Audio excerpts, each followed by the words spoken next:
오늘도 귀한 하나님의 말씀이 우리 안에 가득 채워짐으로 우리가 변화하는 은혜, 그리고 아름다운 성령의 열매를 맺는 은혜를 모두 다 누리게 되길 바라고 또 소원합니다. 성령의 9가지 열매, 이렇게 하면 다 외우실 수 있을까요? 자, 시작할까요? 사랑, 희락, 화평, 오래 참음, 자비, 양선, 충성, 온유, 절제. 이제부터 앞으로 9가지 열매를 하나씩 아주 깊이 들여다보려고 합니다. 그래서 한 열매를 4주 정도에서 5주 정도의 시리즈로 묶어서 저희들이 그 열매를 맺기 위해서 또 그 열매가 무엇인지를 살펴보면서 은혜를 나눌까 합니다. 물론 이 성령의 열매는 예수님을 닮아가는 열매로 하나라고 설명할 수도 있습니다. 그런데 이 예수님의 모습, 예수님의 성품이 우리 삶을 통해서 나타날 때는 다양한 모습으로 나타날 수 있다는 거죠.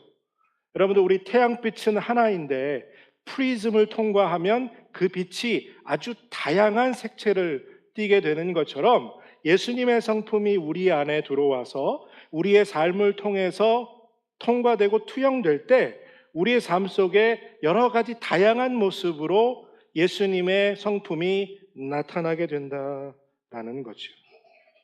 그리고 그것이 성경에서는 9가지 열매로 설명하고 있다는 것이고요. 오늘은 그 첫 번째 열매로 사랑, 그 사랑의 열매를 함께 나누려고 합니다. 여러분, 근데 사도 바울이 이 갈라디아서를 쓰면서 왜 사랑을 먼저 사랑의 열매로, 성령의 열매로 소개했을까요? 왜 첫 번째로 소개했을까 하는 겁니다. 왜냐하면 그만큼 사랑이 중요하기 때문이다라는 것이고요. 사랑은 예수님을 대표하는 성품이다라고 할 수 있습니다. 그래서 성령의 9가지 열매를 전체를 대표한다 하면 바로 이 사랑의 열매이기 때문에 사도 바울이 사랑을 먼저 소개하고 있는 줄로 믿습니다. 그리고 여러분, 우리가 다 알다시피 성경을 창세기 1장서부터 요한계시록 마지막 장까지를 한 단어로 정리하라 라고 하면 사랑이라고 할 수 있기 때문에 그만큼 사랑이 중요하다는 거죠. 그리고 고린도서 13장 마지막 절에 뭐라고 되어 있죠? 믿음, 소망, 사랑, 이 3가지는 항상 있을 것인데 그 중에 제일은 사랑이라. 그래서 사랑이 가장 중요하고 가장 소중한 것이기에 사도 바울이 이 9가지의 열매를 설명하며 첫 번째를 사랑으로 소개하고 있습니다. 그래서 오늘은 사랑의 열매라는 제목으로 말씀을 나누면서 우리 러빙힐 교회 공동체가 정말 풍성히 성령의 열매를 맺는 은혜를 누리게 되길 바랍니다. 여러분들, 노래 중에 이런 노래 있습니다. 사랑 사랑 누가 말했나. 예. 근데 여러분들, 사랑이 뭡니까? 여기서 어느 분이든 사랑이 뭐라 대답하실 수 있는 분이 계십니까? What is love? 여러분들, 사랑이 뭐라고 생각하십니까?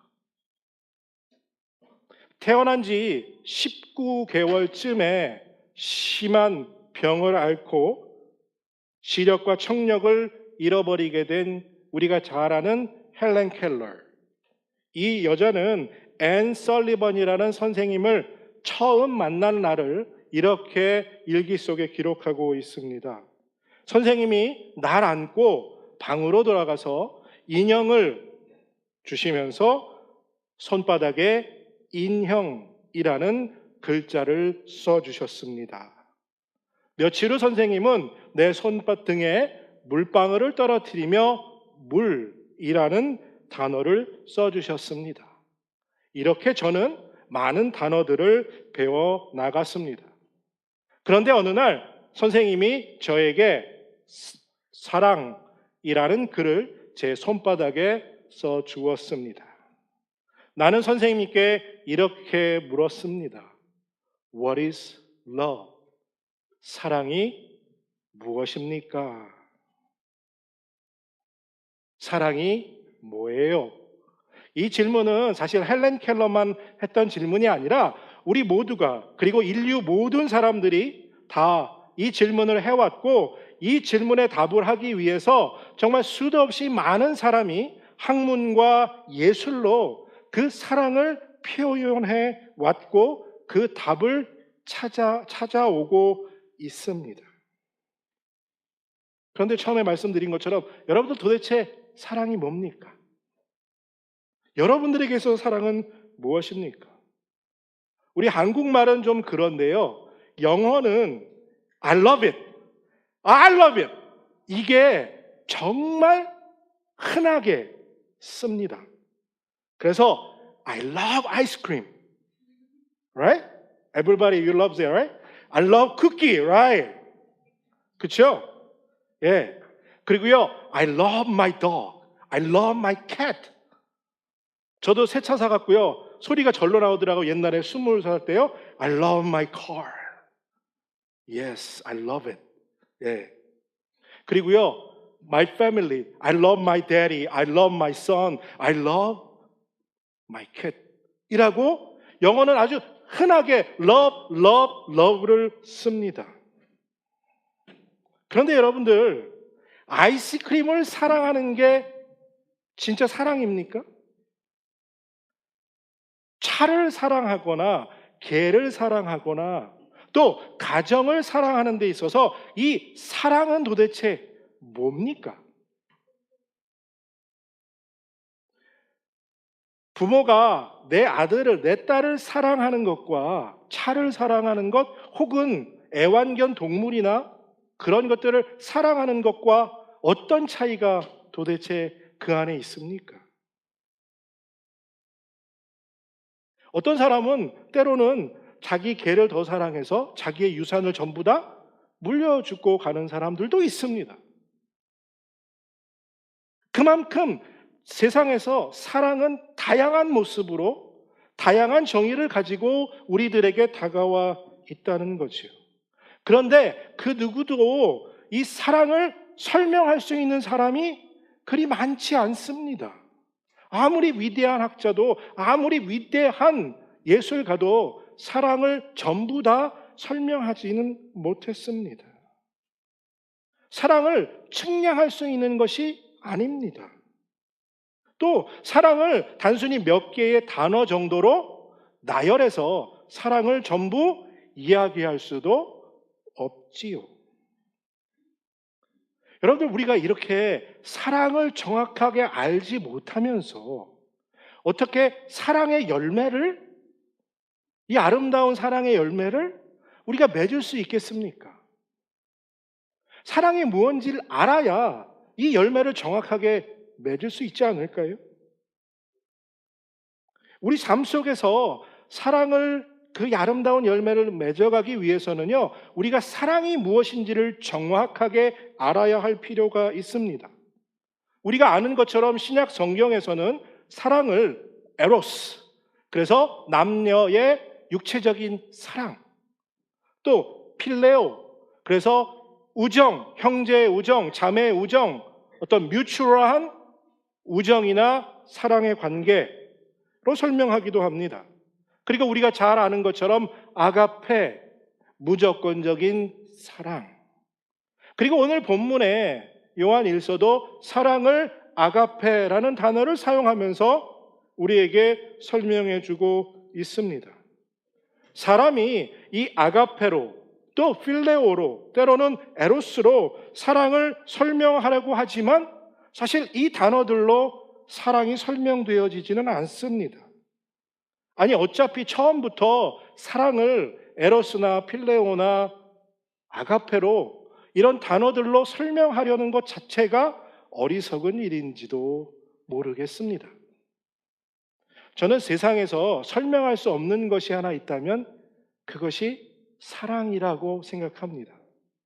왜냐하면요, 제가 처음에 연애할 때 저희 사모 아내가 Why do you love me? 왜 날 사랑해? 그거 답 아는 분 계세요? 예? 답이 없거든요. 설명이 불가능하더라는 겁니다. 그런데요, 사실은 왜 사랑이 설명 불가능하냐 하면요, 사랑이 하나님이기 때문에 그렇습니다. 그러니까 하나님이 사랑이기 때문에 설명이 불가능합니다. 하나님은 사랑이다. God is love. 그래서 사람이 사랑을 설명할 수가 없는 겁니다. 여러분 한번 생각해 보세요. 사람이 하나님을 이해할 수 있습니까? 하나님을 설명할 수 있습니까? 우리의 지혜로 하나님을 다 알 수 있습니까? 없죠. 지금까지 그 어떤 천재도 그 일을 해내진 못했습니다. 신학의 거장이요, 영적으로 거장들이었던 정말 놀라운 학자였던 어거스틴도, 칼빈도, 조나단 에드워드도, 루터도 하나님을 설명하려고 평생을 바쳐 싸웠지만 완전히 그들이 하나님을 설명했다고는 할 수 없습니다.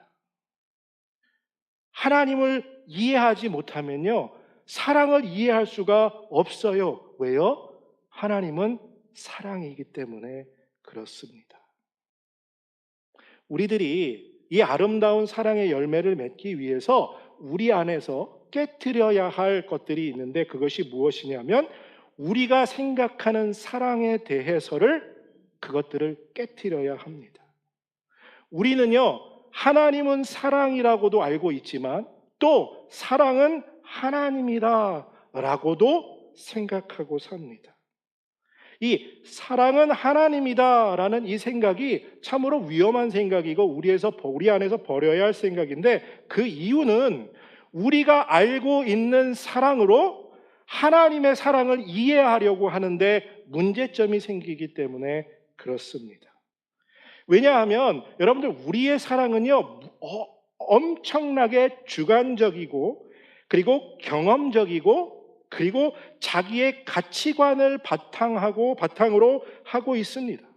그래서 무척이나 제한적이고 조건적인 사랑이 여러분들과 우리가 하는 사랑입니다.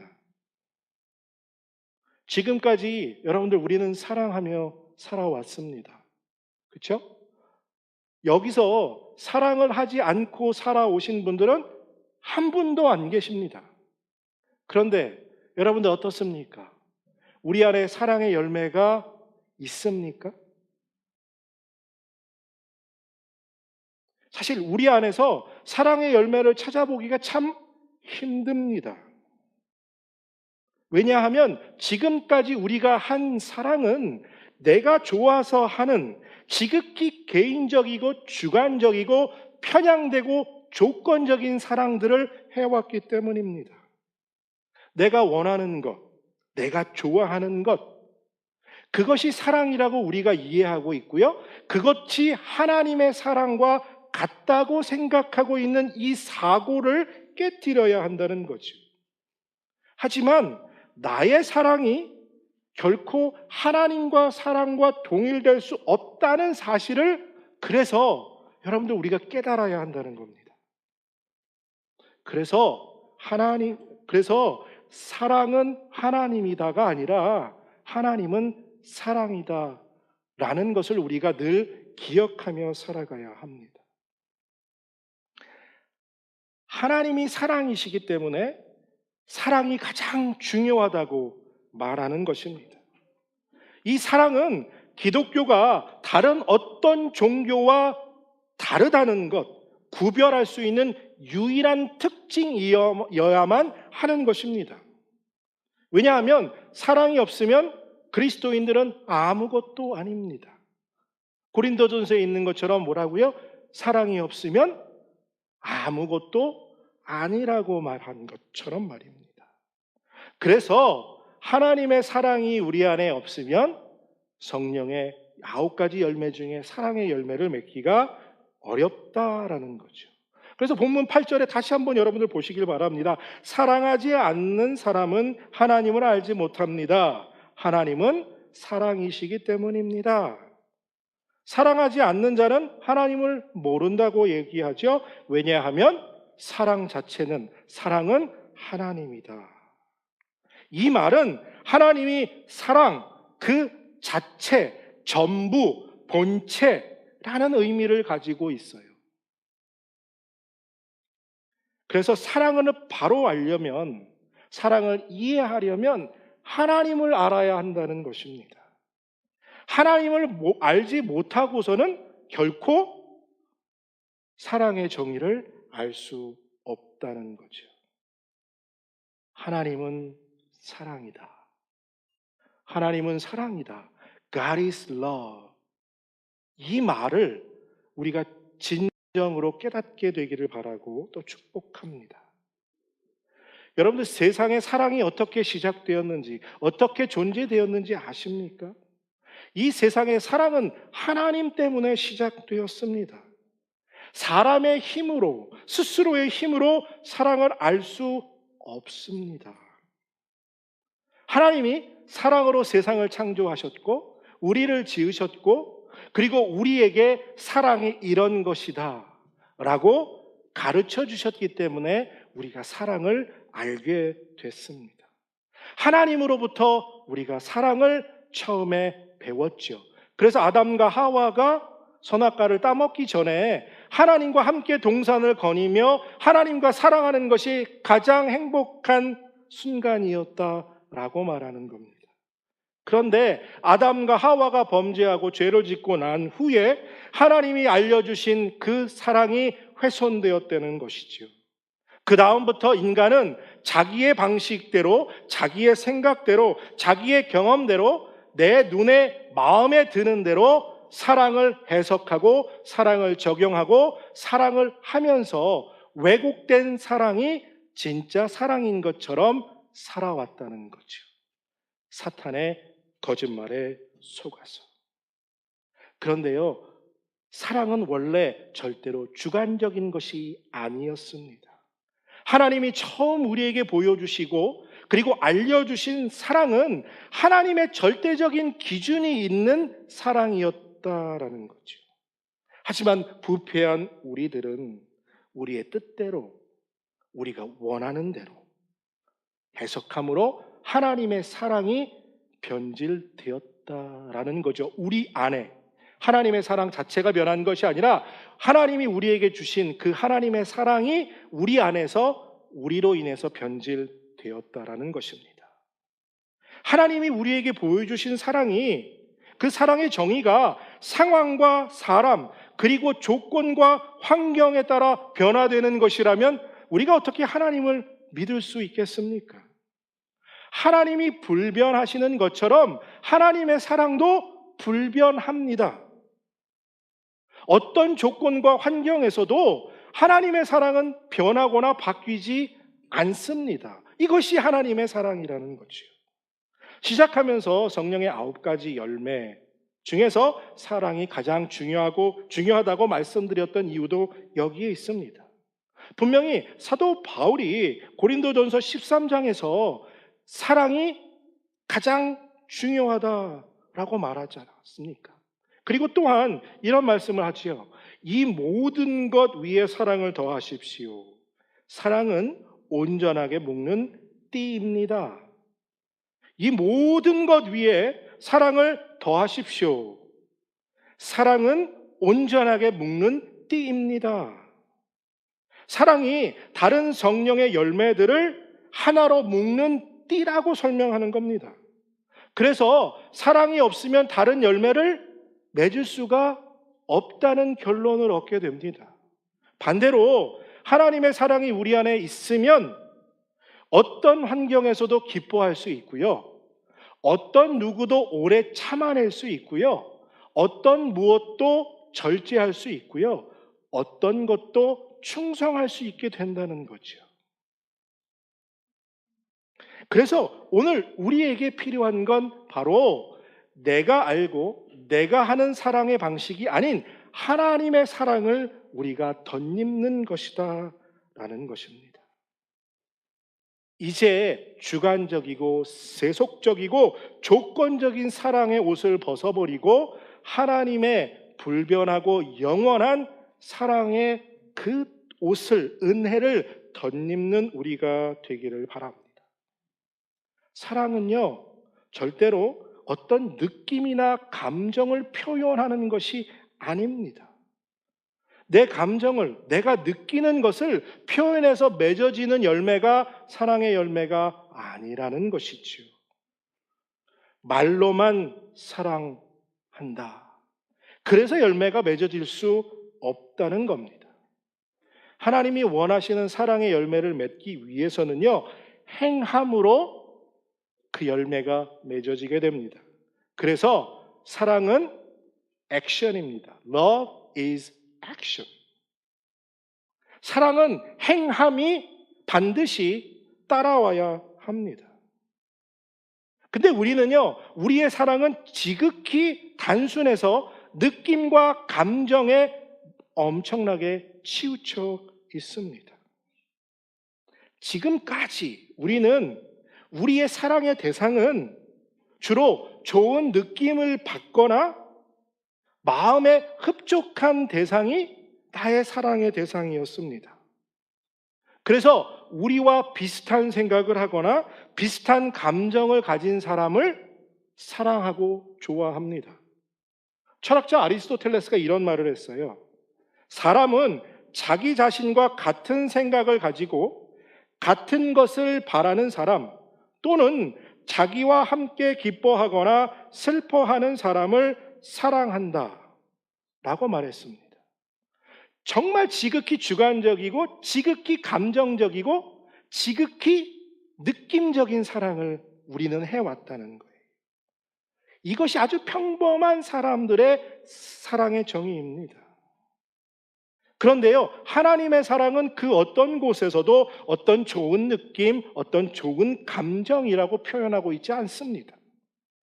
오늘 본문에서 하나님이 사랑을 이렇게 말씀하시잖아요. 하나님의 사랑이 우리에게 나타났으니 곧 하나님께서 당신의 독생자를 세상에 보내주셔서 우리로 하여금 그로 말미암아 살게 해주신 것입니다. 하나님의 사랑은 예수 그리스도를 우리에게 보내심이었다라는 거죠. 예수님이 이 땅에 오셔서 무엇을 하셨습니까? 여러분들과 저의 죄를 위해서 십자가에서 죽으셨습니다. 하나님이 우리에게 보여주신 하나님의 사랑은 십자가, 죽음, 감정과 느낌과는 전혀 상관없는 죽음으로 자기의 삶을 대신하는 행위, 액션이었다는 거죠. 여러분 한번 생각을 해보시기 바랍니다. 지금부터 각자의 시계를 거꾸로 돌리는데 여러분들이 눈에 넣어도 안 아픈 아들, 딸들을 이 태어났던 그 순간으로 한번 여러분들의 상상력을 돌려보십시오. 하도 오래돼서 기억이 안 나실지도 모르겠지만, 그렇죠? 여러분들의 자녀가 처음 태어났던 그 순간, 새빨갛고 쭈글쭈글쭈글, 눈도 못 뜨고 이렇게 조망만한 게, 그렇죠? 누구를 닮았는지도 잘 모르겠고 어찌 보면 세상에 이렇게 못생긴 게 어디서 나왔나 싶은 그 요만한 녀석을 내 품에 안게 되었을 때의 감격과 기쁨을 기억하십니까? 이놈을 위해서라면 내 목숨을, 아니 세상의 모든 걸 다 줘도 아낌없다, 그만큼 사랑한다 라고 말하며 감격하지 않으셨어요? 그 사랑이 영원할 것 같았잖아요. 그렇죠? 근데 어때요? 병원에서 집으로 돌아와서 얼마 좀 지나면 이 녀석이 아픈 데도 없는데 3일씩, 4일씩, 5일씩 매일 밤마다 칭얼거리고 울고 잠 안 자기 시작하면요. 어떻게 되죠? 그리고 간신히 새벽 4시쯤 달래서 이 녀석이 잠든 것 같아서 피곤한 몸을 누였는데 머리도 닿기 전에 또 어떻게 될까요? 세상을 다 줄 것 같던 그 사랑이 도대체 어디로 간 건지, 애가 우는 소리가 들려도 들리지 않는 것처럼 눈 감고 잠을 자면서 서로 옆에 사람 깨웠던 것 기억하십니까? 저도 저희 애나가 매일 밤마다 3시간마다 우유를 먹여달라고 우는 통에 하루는 시험 보고 너무너무 지쳐서 애라, 네 멋대로 해라 그리고 침대에다 던져버린 적이 있어요. 그 얘기했더니 How could you do that? 라고 얘기한 적이 있는데요. 네. 여러분들 신혼, 결혼식을 할 때 이 여인을, 이 남자를 평생 동안 불과 같이 영원히 사랑하리라 라고 생각하지 않았습니까? 신혼여행의 그 단꿈을 에서 돌아와서 신랑이 바빠 매일 밤 늦게 들어오고 1주일, 2주일 지난 후 어느 날 새벽까지 안 들어오더니 새벽 4시에 술 먹고 고주망태가 되어서 들어온 남편을 보면 그 불같던 영원할 것 같던 사랑은 어디 갔습니까? 아유, 이 웬수 소리가 절로 나오지요. 이 여자를 위해서는 평생 내 생명을 바쳐도 아깝지 않을 거라고 생각했는데 피곤한 몸을 이끌고 들어왔는데 수고했다는 말 대신 웬수 소리를 들었을 때 문 밖을 차고 집을 나가고 싶었던 기억은 없으십니까? 이처럼 우리의 사랑은 영원하다고 말하는데요, 변하지 않는다고 말하는데요, 순간의 느낌과 감정과 환경과 여건과 조건이 조금만 바뀌면 언제 그 사랑이 존재했었는지도 모르게 다 사라져버리는 아무 의미 없는 사랑을 우리가 지금까지 해왔다는 거예요. 그리고 그것을 우리가 사랑이라고 믿고 살아왔다는 것입니다.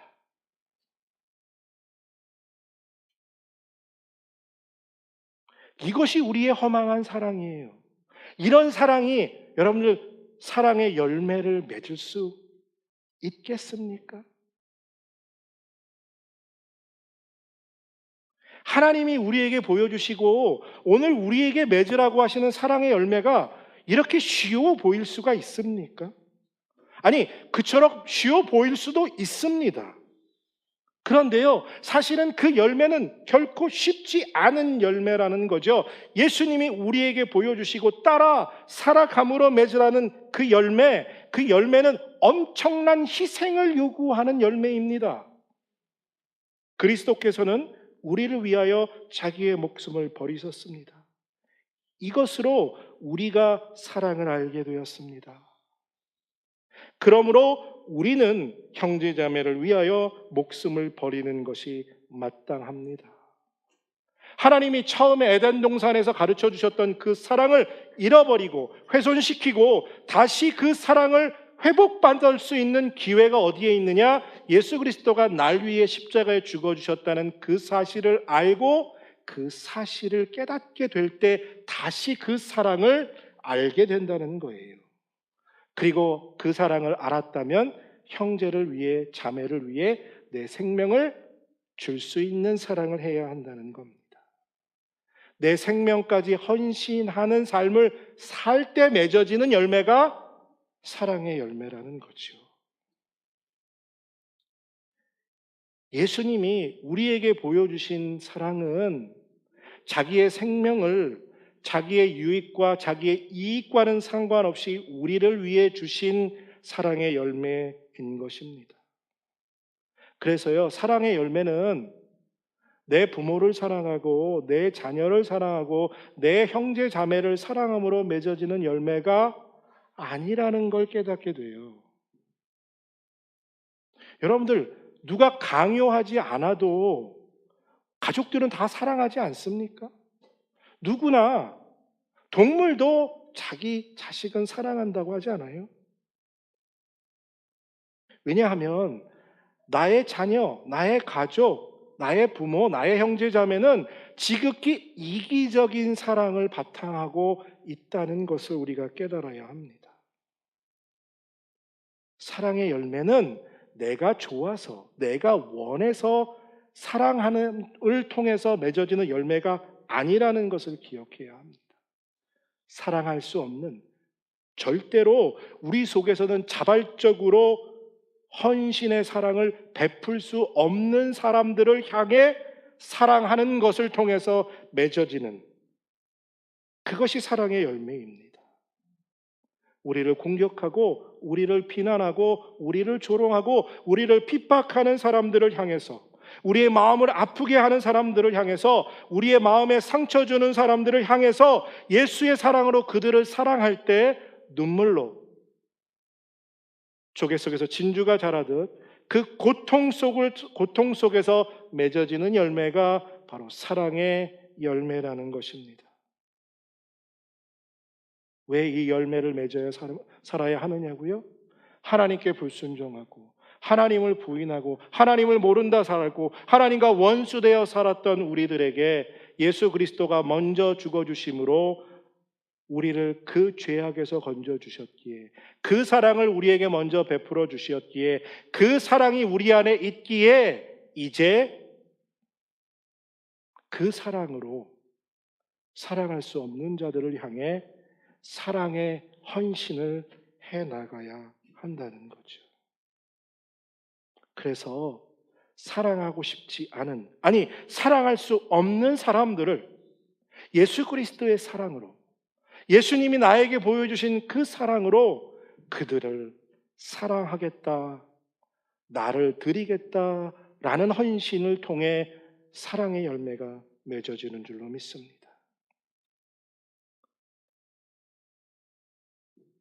어려운 일이고요. 우리의 힘으로 불가능한 일입니다. 하나님의 사랑을 우리 안에서 이룬다는 것, 정말 힘든 일입니다. 하지만